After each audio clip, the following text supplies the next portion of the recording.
ಅರೆಗಳಿಗೆ ನಿಲ್ಲು. ನಿನ್ನ ನಾಮಧೇಯವೇನು? ಮೋಹಿನಿ. ಅಬ್ಬಾ, ನನ್ನಂತಹ ಒಬ್ಬ ಗಂಭೀರ ವ್ಯಕ್ತಿಯನ್ನೇ ಮನಸ್ಸನ್ನು ಚಿತ್ತವನ್ನು ಕೆಡಿಸ್ತದೆ ಅಂತ ಆದ್ರೆ ಆ ಹೆಸರು ಅದೆಷ್ಟು ಮಹಾತ್ಮೆ ಉಳ್ಳಂತಹ ಹೆಸರಾಗಿರಬಹುದು. ಎಲ್ಲರೂ ಹಾಗೆ ಹೇಳ್ತಾರೆ. ಇರ್ಲಿ, ನಾನು ಯಾರು ಅಲ್ಲೆಯ? ಶೋಣಿತೆಯ ಸಾರ್ವಭೌಮಕ ವಿರೋಚನ ಎನ್ನುವ ಹಾಗೆ ನನ್ನ ಮನೆಯ ಮೂರು ಲೋಕವು ನನ್ನ ಅಂಕೆಯಲ್ಲುಂಟು. ಹೇಳ್ತಾರೆ. ಆದ್ರೆ ಏನು ಮಾಡೋಣ? ಅವರೊಬ್ಬರು ಕೇಳುವುದಿಲ್ಲ. ಕೇಳ್ತಾನೆ, ಆದ್ರೆ ನನ್ನ ಬಹಳ ಹತ್ತಿರದವನಾದ ಕಾರಣ ಮುಕ್ತವಾಗಿ ವ್ಯವಹರಿಸುವುದು. ಎಲ್ಲರೂ ಇವರು ಹೊಗಳ್ತಾರೆ, ಆದ್ರೆ ಇವರು ಮಾನಸಿಕವಾಗಿ ನೊಂದಿದ್ದಾರೆ. ನನ್ನ ಒಳಗಿರುವಂತಹ ನೋವು ಯಾರಿಗೂ ಅರ್ಥ ಆಗಲಿಲ್ಲ. ನನಗಿನ್ನೂ ಮದುವೆ ಆಗಲಿಲ್ಲ. ಅದೇ ಇನ್ನೂ ಆಗಲಿಲ್ಲ. ಇನ್ನೂ ಆಗಲಿಲ್ಲ ಅಂತ ನೀನು ಅದಕ್ಕೆ ಮರದುಡುದೇನು? ಮತ್ತೆ ಪರಾಕ್ರಮದಲ್ಲಿ ಯಾರು ಅಂತ ಕೇಳಿದ್ರು, ಅದು ನೀನು. ಸೌಂದರ್ಯದಲ್ಲಿ ಯಾರು ಅಂತ ಕೇಳಿದ್ರು, ಅದು ನೀನು. ಸಂಪತ್ತಿನಲ್ಲಿ ಯಾರು ಅಂತ ಕೇಳಿದ್ರು, ಅದು ನೀನು.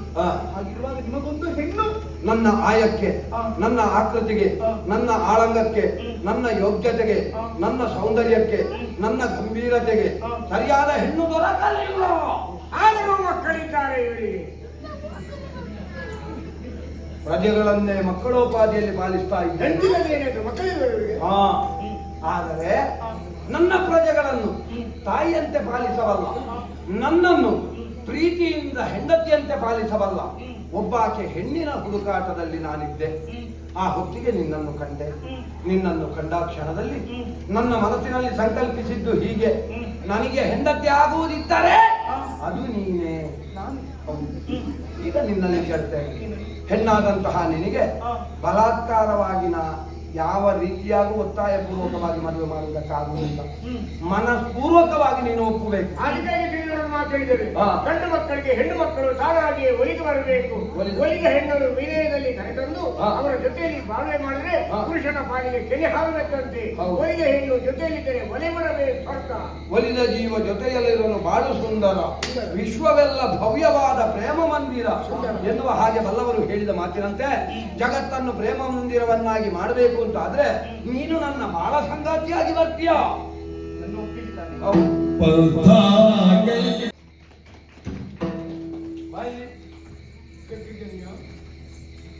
ಮನೆಯಲ್ಲಿ ನಾವು ಪೊರಕೆಯನ್ನು ಉಪಯೋಗಿಸ್ತೇವೆ. ಯಾವುದಕ್ಕೆ? ಕಸ ಗುಡಿಸುವುದಕ್ಕೆ. ಭಾಗ್ಯಲಕ್ಷ್ಮಿ ಬರುವಾಗ ಇರಬಾರ್ದು ಅಂತೇಳಿ. ಹೌದಾ? ಕಸ ಗುಡಿಸಿ ಆದ ಮೇಲೆ ಅದನ್ನು ಯಥಾಸ್ಥಳದಲ್ಲಿ ನಾವು ಇಡ್ತೀವಿ. ಹೌದಾ? ನೀನು ನನ್ನ ಜೀವನದಲ್ಲಿ ಪೊರಕೆಯಲ್ಲಿ ಹೋಗು ಮೂಲೆ ಸೇರಿ. ಇಷ್ಟು ದಿವಸ ಸ್ವಚ್ಛಗೊಳಿಸಲಿಕ್ಕೆ ನಾನು ಬೇಕು. ಈಗ ಸ್ವಚ್ಛ ಮಾಡೋದಕ್ಕೆ ಬೇರೆ ಬಂದಾಗ ನನ್ನ ಮೂಲೆ ಇರೋಳು. ಹೌದು, ಅವಳನ್ನು ಕಸಗೊಳಿಸಲಿಕ್ಕೆ ಉಪಯೋಗಿಸ್ಕೊಳ್ತಾ ಇದ್ದಲ್ಲ. ಈಗ ನಾನು ಬೇಕು. ಹೌದು. ಈಗ ಹುಡುಗಿಯರು ಸಿಗುವಾಗ ನಿಮ್ಗೆ ನಾನು ಬೇಡ. ಎಷ್ಟು ವರ್ಷ ನನ್ನನ್ನು ಇಟ್ಕೊಂಡಿದ್ದೀರಿ ನೀವು.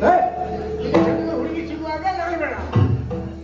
ಇಟ್ಟುಕೊಂಡ ಅರ್ಥ ಬೇರೆ ಆಗ್ತದೆ. ನಡಿ.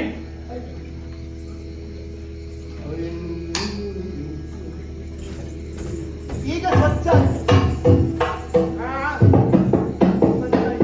ಈಗ ಬಚ್ಚ ಆಯ್ತಾ? ಬಚ್ಚ ಆಗಲಿಕ್ಕೆ ಸ್ವಲ್ಪ ಸಮಯ ಬೇಕು. ಈಗ ಬಚ್ಚ ಆಗ ಇದು ನಿಮ್ಮ ಅಭಿಪ್ರಾಯವನ್ನು ನೇರವಾಗಿ ತಿಳ್ಕೊಂಡು ನಮ್ಮದು ಹಾಗೆ ಟಾಟಾ ಡಾಟಾ ನಾ.